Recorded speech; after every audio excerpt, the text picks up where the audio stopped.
es como un dato adicional. Básicamente en Colombia la hipertensión se presenta en al menos 1 de cada 5 personas y explica 1/3 de la consulta médica, es decir, también es uno de los cuadros clínicos predisponentes, es lo que nosotros conocemos como enfermedad silenciosa, que nos puede matar, que puede afectar nuestra funcionalidad, nuestra vida y nuestra salud. ¿Listo? Adicional a esto tenemos un cuadro clínico que también es como un factor predisponente a la hipertensión y es la trombosis venosa profunda. Uy, espérame un segundito.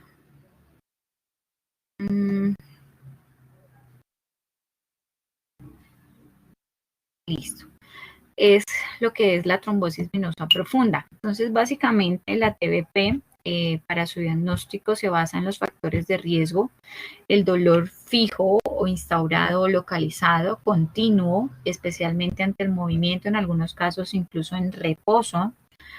Hay inflamación de las pantorrillas y de los muslos, así como lo vemos en la imagen. Hay un grado de sensibilidad dolorosa y especialmente a la dorsiflexión o a doblar el miembro. Hay eritema, cianosis o distensión venosa.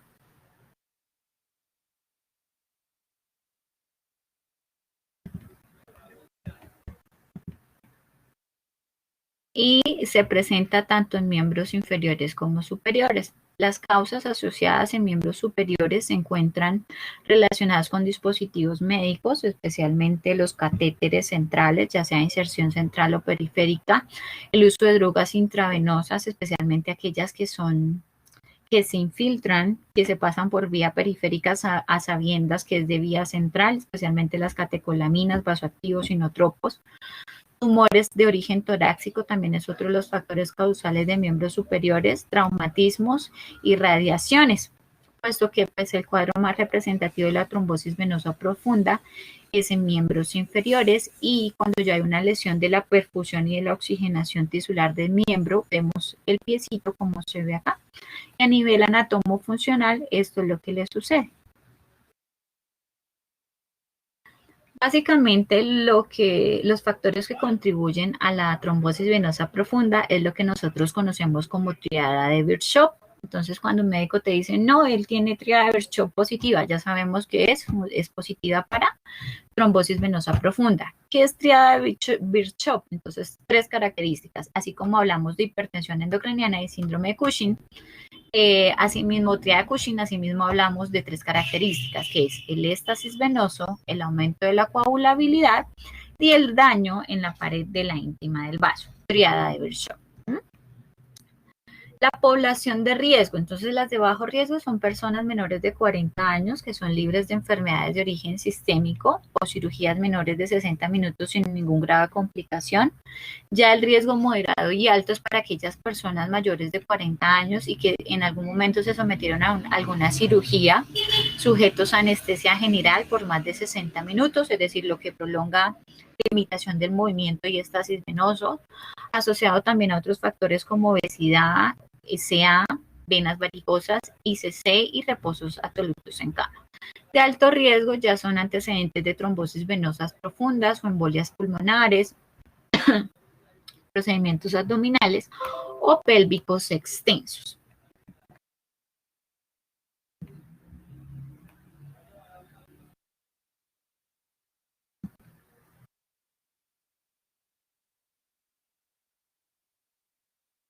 Básicamente, el cuadro clínico de evolución se basa en la formación de trombos, es decir, de un coágulo intravascular a nivel de una vena profunda, que se acompaña inicialmente de un cuadro clínico de inflamación por el éstasis a nivel del vaso, siendo sus principales consecuencias las embolias de origen pulmonar y el síndrome de insuficiencia venosa crónica. La mayoría de estos trombos venosos profundos se presentan en extremidades inferiores, especialmente en pantorrilla, muslo, vena femoral o poplitea. Básicamente, la mayoría de estos casos es causada por lesiones endoteliales que activan las vías intrínsecas y extrínsecas de coagulación y pues en últimas la vía común. En este caso, pues se favorece la adhesión plaquetaria al tejido endotelial o a la íntima del vaso hasta la formación de lo que es el colágeno en paredes vasculares lesionadas. Posterior a ello y posterior a esta adherencia plaquetaria o esta agregación plaquetaria se forma lo que es la matriz estable, la consolidación tanto de fibrina, de la plaqueta, de leucocitos, de macrófagos que tratan de contener esa respuesta inflamatoria y se estabiliza o se consolida el coágulo. Se activa el sistema de coagulación, se forman los trombos, se activa el factor 12, factor 10, factor 5, pasándose la protombina en trombina y el fibrinógeno en fibrina y se consolida el coágulo, que es lo que conocemos como el tapón hemostásico. Las técnicas diagnósticas no invasivas para confirmar una TB son el Doppler codificado a color o rastreos dúplex, el ultrasonido, la tomografía axial computarizada, la pletismografía por impedancia, la venografía o flebografía y la embolectomía quirúrgica. Esta es la pletismografía, que básicamente busca a través de estimulación o captación eléctrica saber cómo se encuentra la funcionalidad del vaso, y ya pues el que más utilizamos es el ultrasonido Doppler, ya sea a color, cierto, o blanco y negro, que nos permite ver cómo se encuentra el riego sanguíneo venoso y arterial, y la flebografía o venografía se asemeja mucho al cateterismo. Básicamente se pasa un catétercito, un baloncito al que se le inyecta después de que se canula un vaso, donde se sospecha en el miembro el compromiso, un medio de contraste. Entonces ese, o la angiografía cerebral, cuando sufrimos o padecemos un aneurisma. Entonces, básicamente, él nos muestra cómo se encuentra la ramificación vascular y donde no se vea el consecuente o el flujo de ese medio de contraste es donde posiblemente se presenta la oclusión. Para clínicos, detección del fibrinopéptido A, monómeros de fibrina, productos de agregación de la fibrina como dímero D plasmático, aquí sí es el equivalente el dímero D, ¿cierto? Básicamente el manejo cuando arrancamos, entonces se sospecha de TB como el mapita conceptual del manejo. Se sospecha de TB, derivación urgente, iniciar heparina de bajo peso molecular para favorecer la anticoagulación y la consolidación de oclusión mayor del vaso. Ordene un eco, ¿cierto? Si es dudoso, negativo o positivo. Si es positivo, continuar con el manejo anticoagulante para desvanecer el trombo.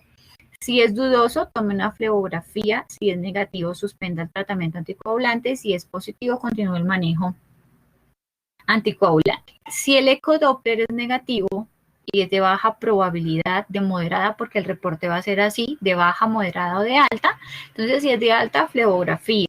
Si es de moderada, moderado, vamos a repetirlo en 5 a 7 días, o sea, una semana después. Y si es de bajo, vamos a suspender el anticoagulante.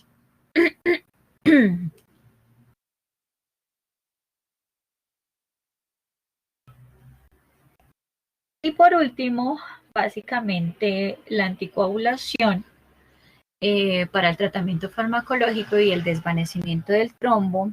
Básicamente utilizamos heparinas de bajo peso molecular, fraccionadas, utilizamos heparinas fraccionadas, no fraccionadas, ya depende del manejo. La heparina no fraccionada utilizamos 80 unidades por kilo por vía intravenosa con dosis de ataque, seguidas por dosis variables de 15 a 25 unidades por kilo por hora. Y vamos, así como mencionábamos, creo que fue en síndrome y en anticoagulación y en fibrinólisis, cuando utilizamos heparinas no fraccionadas o la heparina sódica en infusión, debemos tomar control de tiempos para pues no sobredosificarnos o llegar a un margen subterapéutico de anticoagulación, especialmente pues PTT y NR. Antes de iniciar el tratamiento se debe solicitar hemograma completo, recuento de plaquetas, PTT, PT y NR. El PTT se debe medir el primer día de cada y luego o posteriormente cada 4 a 6 horas. Luego, pues una vez al día hasta mantener una relación entre 1,5 y 2 de control basal del paciente, o sea que no supere esos rangos subterapéuticos. La terapia trombolítica con los no fibrinoespecíficos, es decir, la streptokinasa, la uroquinidasa, convierten básicamente el plasminógeno como el único que actúa o que se une a esa formación o consolidación del coágulo a nivel de plasma y genera su lisis. Lisis o la lisis la genera a partir pues de su interacción con la plasmina. Los fibrinoespecíficos ya de elección tenemos el RTPA o el TPA, que ya son los fibrinoespecíficos. Entonces, utilizamos tanto fibrinoespecíficos como no fibrinoespecíficos. Los fibrinolíticos básicamente son proteasas que actúan como activadores directos e indirectos del plasminógeno y dan lugar a la conversión de esta proenzima en su forma activa, es decir, en plasmina.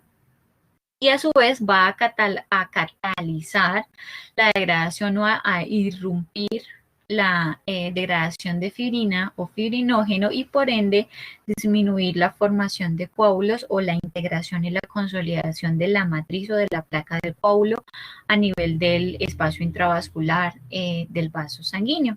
Son los fármacos de elección en los pacientes con TBP.